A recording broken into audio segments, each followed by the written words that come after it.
Bonjour, je suis Johan Klaas et je travaille à la STIP, la Société de transport intercommunaux de Bruxelles, où j'ai la fonction de Employer Branding Manager. Donc je suis responsable de la marque employeur. En bref, les campagnes de recrutement, les campagnes pures de marque employeur et toutes les nouvelles approches pour mieux faire connaître la STIP et tous ses métiers sur le marché de l'emploi belge.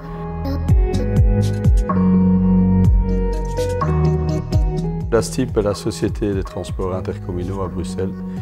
C'est-à-dire qu'on est responsable pour le métro, les bus et les trams sur Bruxelles, sur la région Bruxelles-Capitale uniquement.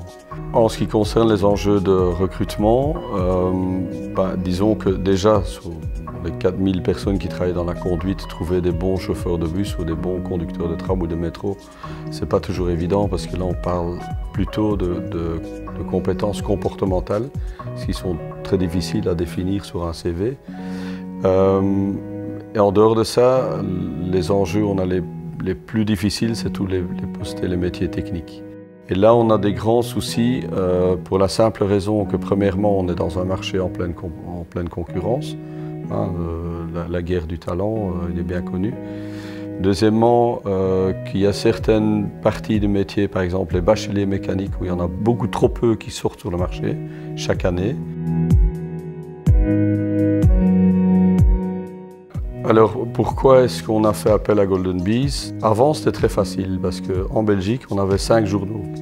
Donc faire un plan de communication, c'était très simple. Et puis tout doucement, il y a eu l'arrivée de l'Internet, il y a eu l'arrivée des médias sociaux, et tout c'est tout doucement compliqué. Et ça devenait très très difficile de décider avec quel support travailler.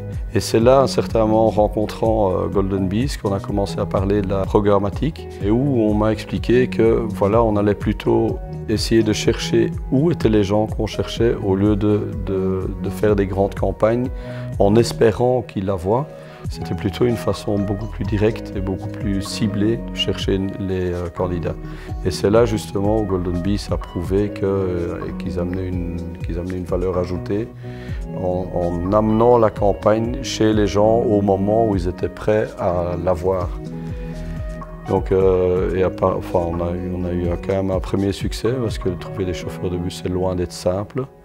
Bon, il n'y a pas seulement le fait de trouver les bons profils, mais en plus chez nous, c'est tout de suite des quantités. Comme par exemple l'année prochaine, on aura besoin de 500 chauffeurs de bus en plus. Ben voilà, c'est une toute autre approche si on me demande d'en chercher 2 ou 500. Et c'est là où on a eu besoin d'aide et c'est là pour ça aussi qu'on travaille fort avec Golden Bees.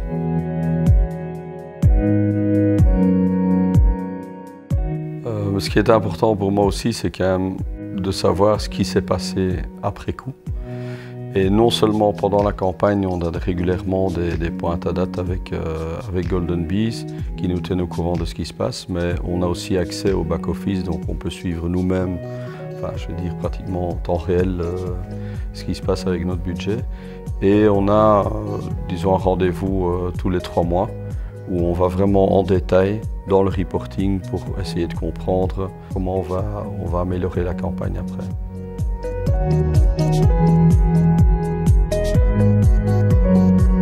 Premièrement, faire des campagnes sans mesure, pour moi c'est impossible. C'est plus travailler à l'ancienne, ça ne fonctionne plus du tout, ça ne rapporte pas ce que ça doit rapporter. On n'a pas non plus des budgets extensibles, donc on nous donne un budget, il faut essayer de sortir un maximum de résultats avec ce budget-là. Alors l'avantage de la programmatique, c'est que premièrement, on peut peaufiner et cibler mieux en mieux la campagne au fur et à mesure que les données rentrent. On peut aussi optimiser le résultat plutôt pour un même budget. Et là, l'avantage, c'est que non seulement on reste en contact régulier avec les gens de Golden Bees qui, eux, nous tiennent au courant de ce qui se passe, mais qu'on apprend aussi de mieux en mieux à connaître le comportement de nos cibles ou des candidats pour comprendre sur quelle cible ou à quels endroits on peut les toucher.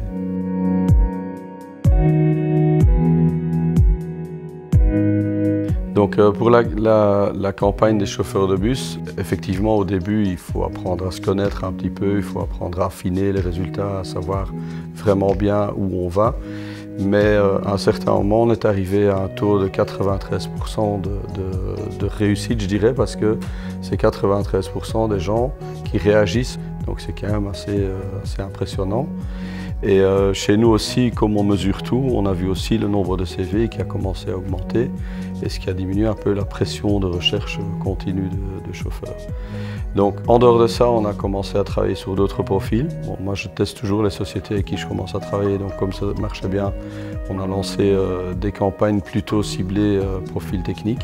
Et là aussi, pour l'instant, on est en tout cas assez ravis des résultats que ça rapporte. Maintenant, ce qui est bien aussi, c'est qu'au fur et à mesure, les gens de Golden Bees sont venus avec des conseils ou des propositions plutôt de travailler sur d'autres sites d'agrégation. Et là aussi, il y a des sites d'agrégation que je ne connaissais pas spécialement, qui sont peut-être pas ou pas encore assez connus en Belgique et qui, tout doucement, commencent à délivrer de très bons résultats aussi.